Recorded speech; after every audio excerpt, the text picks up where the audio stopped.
নমস্কাৰ, আপোনালোক সকলোকে এটি নতুন ভিডিঅ'লৈ স্বাগতম জনাইছোঁ। আগন্তুক হ'বলগীয়া এছাম টেটত আপোনালোকৰ উপকৃত হ'ব পৰাকৈ কিছুমান গুৰুত্বপূৰ্ণ প্ৰশ্ন আপোনালোকলৈ আগবঢ়াবলৈ চেষ্টা কৰিলোঁ। আজি প্ৰথম প্ৰশ্ন হ'ল প্ৰাকৃতিক পৰিৱেশৰ উপাদানবোৰৰ ভাগ কেইটা? ইয়াৰ উত্তৰ হৈছে দুটা, জৈৱিক আৰু অজৈৱিক উপাদান। জৈৱিক উপাদানৰ অন্তৰ্ভুক্ত বিষয়বোৰ কি কি? ইয়াৰ উত্তৰ হৈছে উদ্ভিদ, প্ৰাণী, চৰাই, কীট-পতংগ আৰু অণুজীৱ। অজৈৱিক উপাদানৰ বিষয়বোৰ কি কি? ইয়াৰ উত্তৰ হৈছে বায়ু, পানী, মাটি, নৈ, জান-জুৰি, পৰ্বত, পাহাৰ। প্ৰাকৃতিক পৰিৱেশৰ এক উত্তম উদাহৰণ বুলিলে কাক বুজা যায়? ইয়াৰ উত্তৰ হৈছে জলাভূমি বা আৰ্দ্ৰভূমি। সাময়িক আৰু স্থায়ীভাৱে জলমগ্ন হোৱা অঞ্চলক কি বোলে? ইয়াৰ উত্তৰ হৈছে জলাহভূমি। প্ৰাকৃতিক পৰিৱেশৰ মুখ্য উপাদান কি? ইয়াৰ উত্তৰ হৈছে উদ্ভিদ।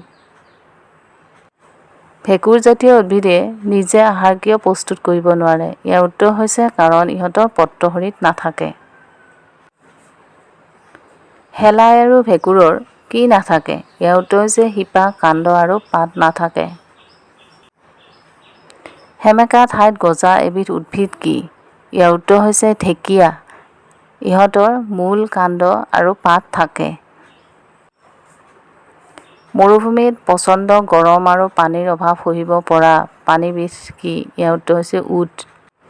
বগা ভালুক ক'ত বাস কৰে? ইয়াৰ উত্তৰ হৈছে মেৰু অঞ্চলত বা অতি শীতল অঞ্চলত। বৰফত থকা চৰাইবিধৰ নাম কি? ইয়াৰ উত্তৰ হৈছে পেঙ্গুইন। বল্গা হৰিণ আৰু য়াক ক'ত পোৱা যায়? ইয়াৰ উত্তৰ হৈছে মেৰু অঞ্চল বা অতি শীতল অঞ্চলত। কি অণুজীৱই মৃত উদ্ভিদ বা প্ৰাণীৰ পচন ঘটাই পাচন সাৰ তৈয়াৰ কৰে? ইয়াৰ উত্তৰ হৈছে বেক্টেৰিয়াই। সূৰ্য পাহাৰ কোন জিলাত অৱস্থিত? ইয়াৰ উত্তৰ হৈছে গোৱালপাৰা জিলাত। কছাৰীসকলৰ কীৰ্তিচিহ্ন ক'ত আছে? ইয়াৰ উত্তৰ হৈছে কাছাৰৰ খাছপুৰত আৰু ডিমা হাছাও জিলাৰ মাইবঙত।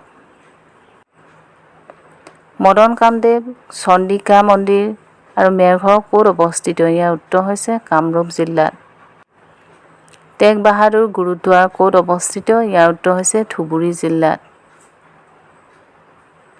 আজানপীৰৰ দৰগাহ ক'ত আছে? ইয়াৰ উত্তৰ হৈছে দিখৌমুখত। ভুৱন পাহাৰ মন্দিৰ কোন জিলাত আছে? ইয়াৰ উত্তৰ হৈছে কাছাৰ জিলাত।